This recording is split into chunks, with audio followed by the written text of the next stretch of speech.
Hi there and welcome to Central Texas Gardener. I'm Tom Spencer. You know, it's hard to beat the fresh taste of homegrown citrus. Today, Monte Nesbitt from Texas AgriLife Extension shows off the best ones to select, how to grow them, and what to do about the plants that got nipped this winter.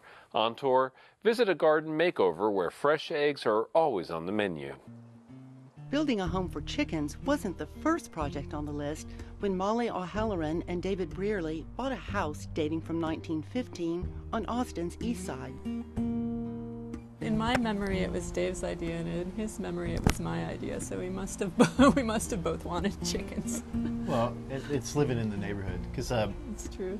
You hear roosters in the morning. You hear roosters right now. And then you see them, and we'd be walking the alleys or and stuff loose like that. Chickens in some cases, areas. Literally feral chickens. They're beautiful. And yeah, so we and then we saw them at Callahan's, and like I said, it's Molly's idea to get some chickens. But restoring their coop came first, especially its front yard on high-impact deadline. We were getting married within a year of moving to Austin, and we were going to have the wedding kind of in the neighborhood, and we were going to have a wedding party, like a party at the house. So we needed to do something sort of in a hurry. With yards of decomposed granite, walkways, and new plants, they spared their guests the before picture. And then the front and backyards were basically, dirt. People used to park their cars and work on their cars in the front yard. So we're pretty much starting from scratch. We built some berms in the front for cactus just because everything was so flat and monochromatic. And we didn't want to have to pay to haul off extra dirt that we had on the property. So we mounded things up, and that's why the cactus are doing so nicely in the front. As time went by, they added more water-wise plants, bypassing monochromatic with textural heights that define but don't hinder, and distinctive attention that doesn't suffocate the house with clutter.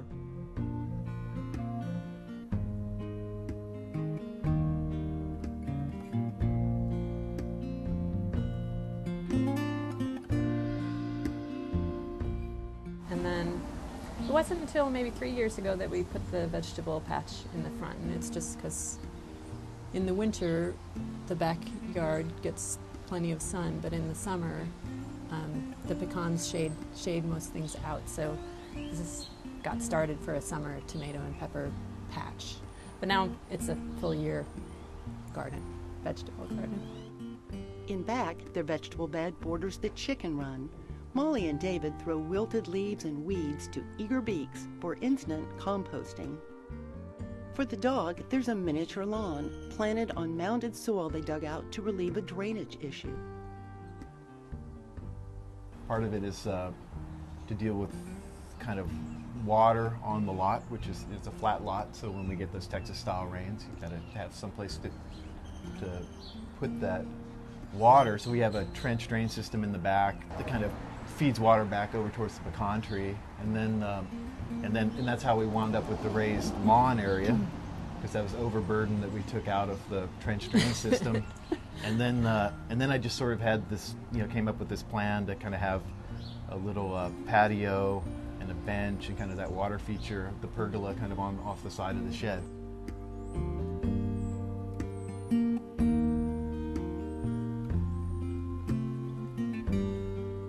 Makes a nice path from the house out to the chicken coop. And eventually we'll have a back deck coming off of the house. So you'll come out the house to the back deck, step down to the lawn, and then kind of step down to the paths. Doing the work themselves, they rely on recycled materials for most of it.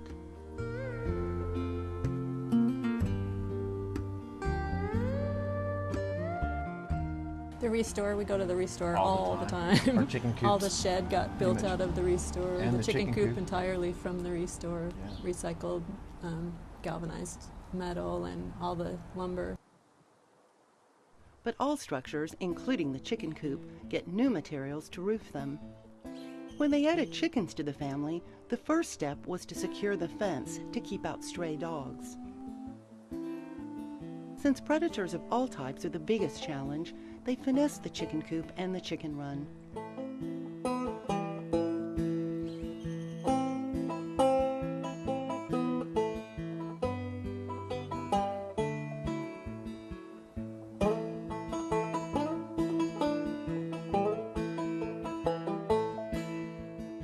So we dug down when we were building the coop, we dug trenches all around the perimeter and buried hardware cloth, quarter inch, I think. Well, it's hardware maybe, cloth. yeah, it doesn't have to be super tight things mesh can't underneath burrow there. in. And then you'll see that two sides of the coop are open to the air, but they're double wrapped with chicken wires, so things can't crawl in And hardware that cloth. way. Yeah. But it's ventilated really well. But we did have to protect them from hawks. When the leaves would come off the trees, the hawks would see the birds and then they would try to land in the backyard. So we put up a bird netting. An automatic coop door on a carefully set timer comes in handy if Molly and David must be away at roosting time. The chickens pay for the room and board as compost turners. The bins are kind of wrapped with hardware cloth, but they're open to the front, so you can kind of mound stuff up, and the chickens will get in there and kind of pull it down and scratch it out, and then and essentially they're kind of mixing the compost for you, doing the work that like we wouldn't do, to be honest. Yeah, And it's and getting then turned much better with the open fronts than it ever was before. And then at certain times of the year they get to come out and scratch around the backyard and in the lawn and kind of in the remnants of the garden, things of that nature. We let them out for little vacations, so they can, when we're between garden seasons or Like if we something like that. have a cover crop, we started doing cover crops a little bit more this year. So in between kind of plantings in the garden, and so then at some point you want to turn that cover crop in, and it's great to let the chickens out there and have them kind of give them the first go at it, because they love to just peck and scratch at stuff, and, eat green leaves. What they eat makes a difference in the eggs that Molly and David will never have to buy again. When they're sort of in their prime, like we have 6 chickens and we were having way more eggs than we could eat between the two of us. We were giving eggs to one of our neighbors who's since got chickens herself, and we did a eggs for art exchange. She's a painter. And, we got a painting, Yeah.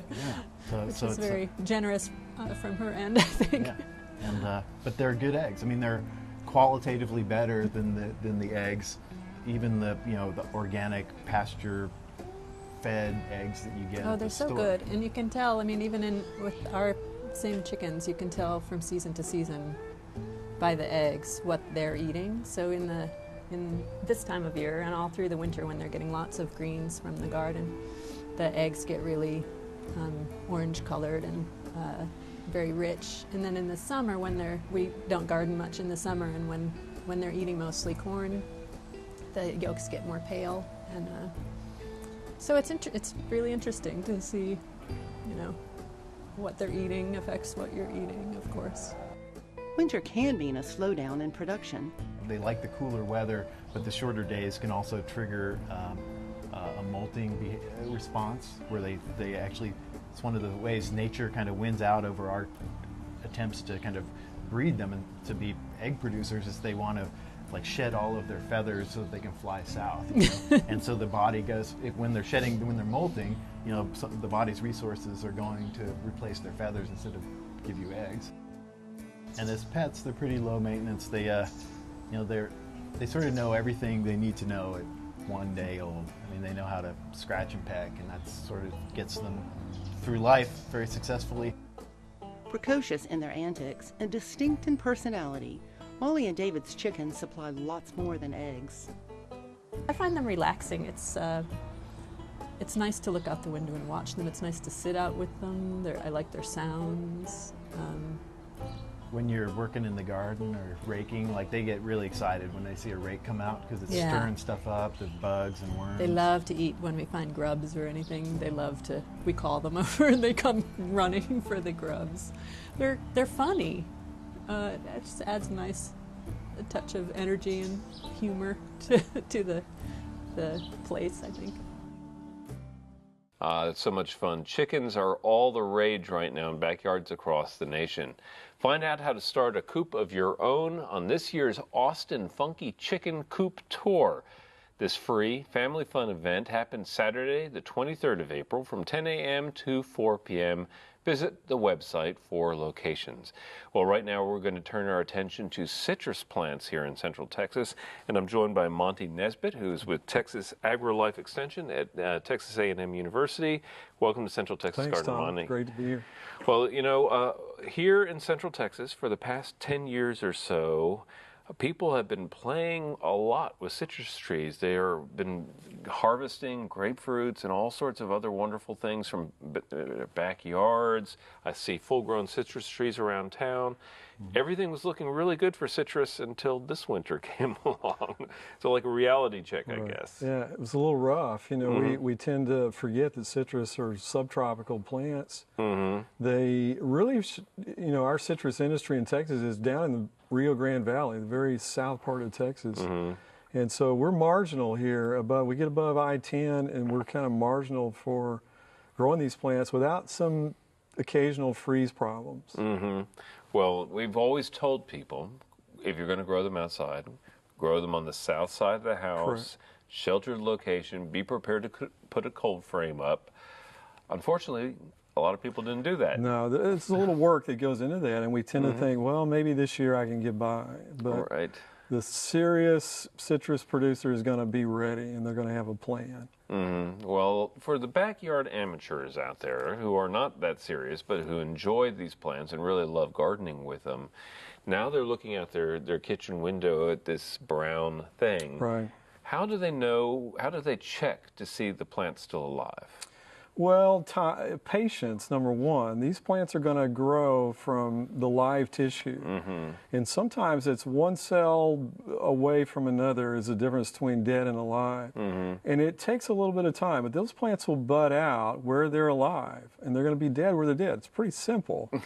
But don't rush, and just give them some time. You don't really help by pruning. There's no advantage. There's no improvement of how that plant is going to turn out. It's going to be dead in one area and live in the next. So wait and see.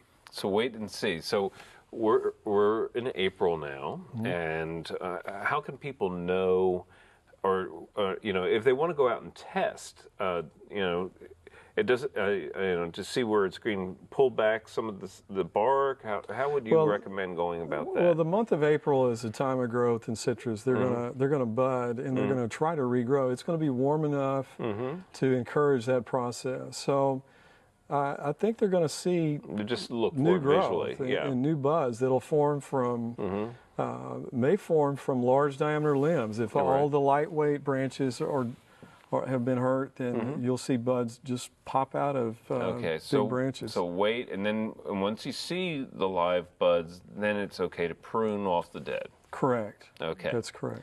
Now, in some cases, the only live bud they may see is coming from the ground.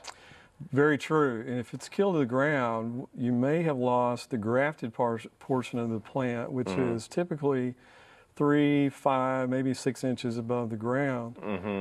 In that case, depending on how the plant was propagated, you may be back to rootstock and not have your orange or grapefruit or what you had before, in which case you need to regraft it. Right, regraft it or dig it up and start again. That's right. Because for a lot of our viewers out there, while regrafting is fun, I think it's a fun activity, it's also a little tricky for some folks. There's some technical expertise that's needed there. Right.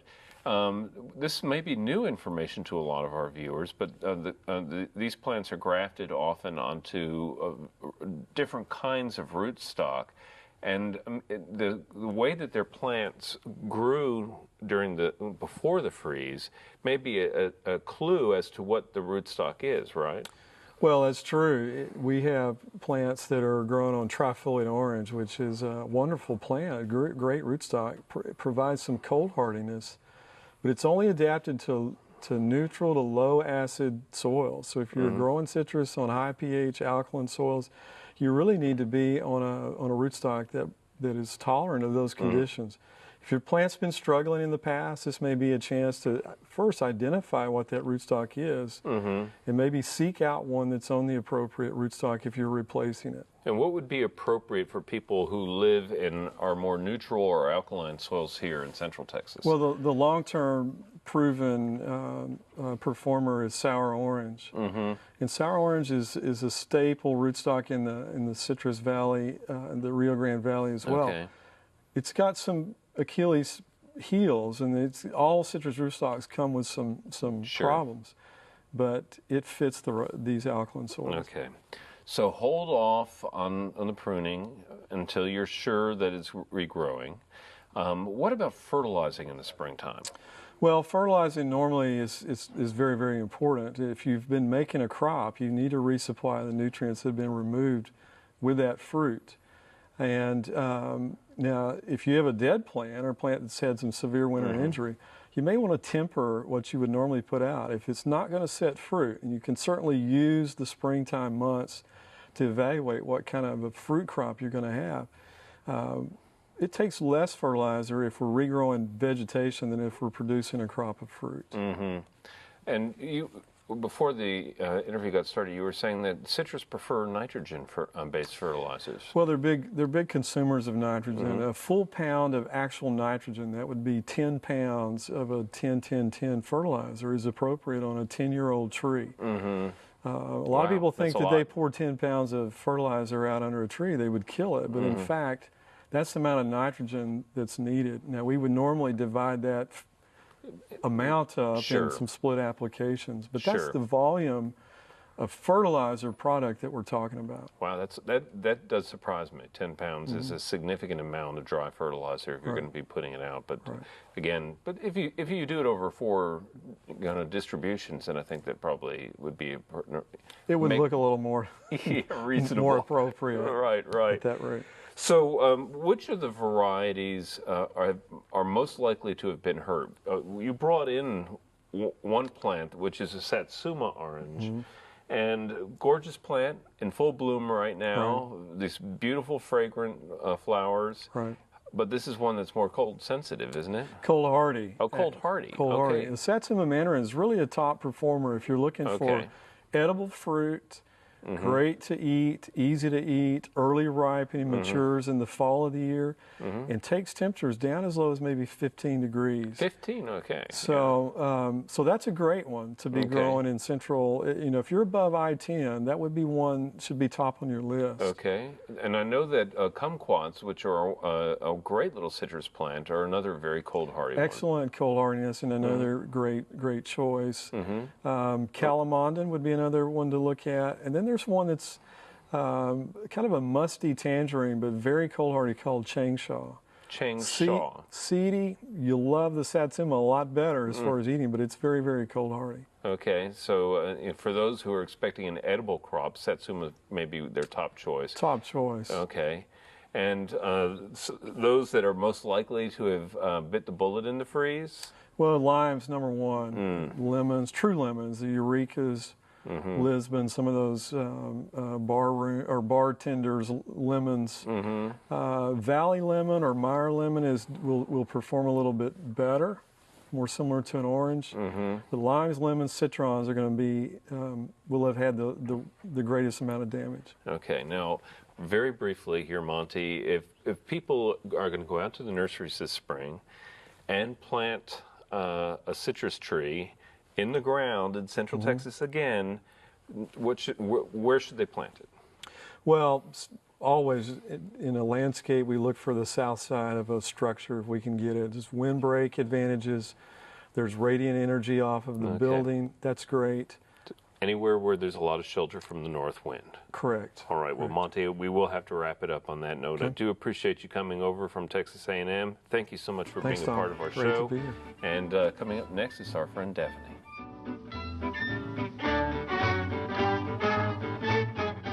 Hello and welcome to Down to Earth. I'm Daphne Richards.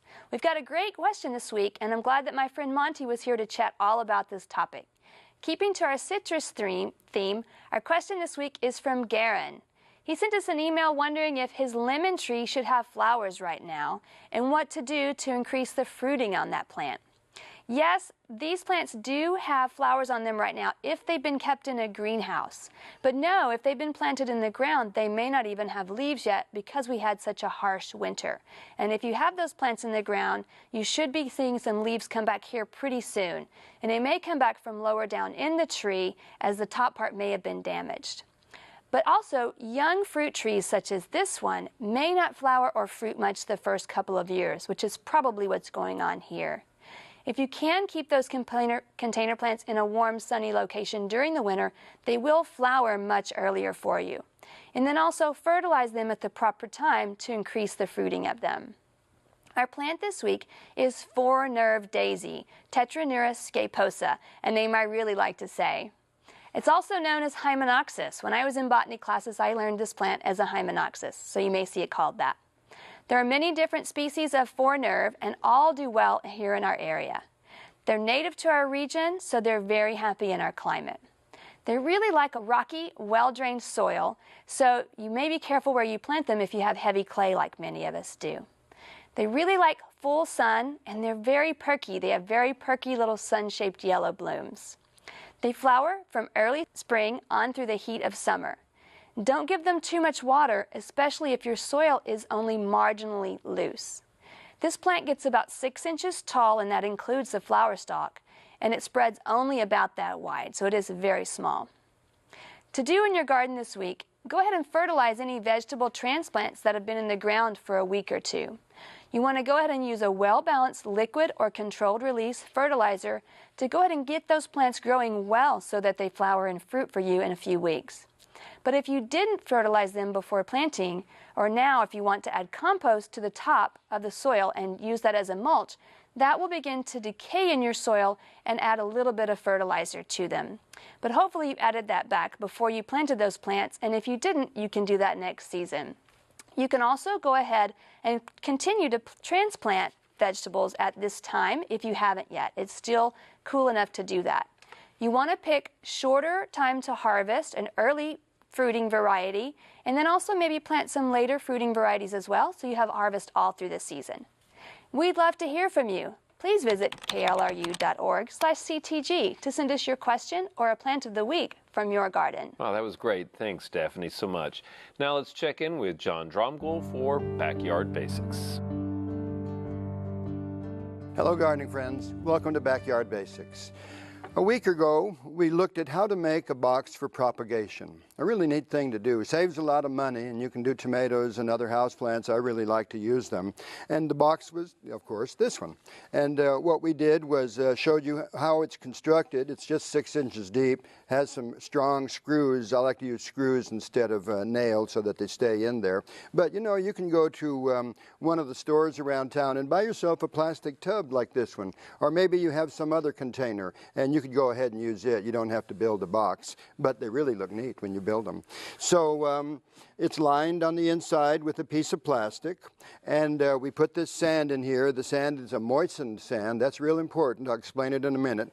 And then we have a clay pot. Now, one of the things that I think is real important to remember is the clay pot needs to be soaked in water. It's important because it will sweat more easily into the surrounding sand, and keeping this sand nice and moist is critical. This is how the propagation is done. In the bottom of the container, I used a little cork down there to make sure that the water didn't run out the bottom. You could also use duct tape. I use big old candles in there that are left over. Just poke it in the bottom. The main thing is to stop the runoff from the container's drain hole, and that way it stays nice and moist. Another thing I like to do is put a little saucer on top so it doesn't just evaporate out of there. So there we have it. We have a nice propagation box. So one of the things I'm going to do is show you a couple of these cuttings. Now this is a pilea, also known as an aluminum plant. I really like this little house plant. It's a very good one. And if you propagated a bunch of them, you could actually use them outside in the shade as a type of plant for the ornamental part of your garden. So there's the cutting. This little aluminum plant cuts very easily. If the cutting is short, go ahead and remove a couple of these leaves right here. That'll give you something to stick into the container.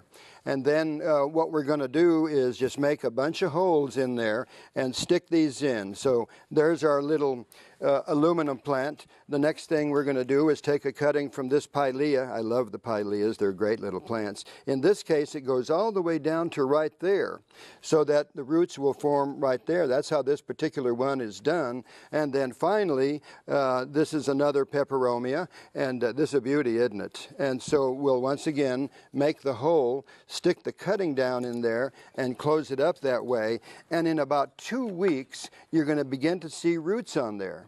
And in the summertime, as we begin to go towards fall, a lot of people like to save their cuttings of their best tomatoes. So you go ahead and root those, and then they'll be going into the fall garden. So there's some ideas on how to propagate houseplants or vegetables or whatever you want to do. And it's easy enough to do, and this thing allows you to go away for a few days and still come back with the sand nice and moist and the cuttings doing very well. For Backyard Basics, I'm John Dromgoole. I'll see you next time. Visit klru.org/CTG to watch online and get more resources.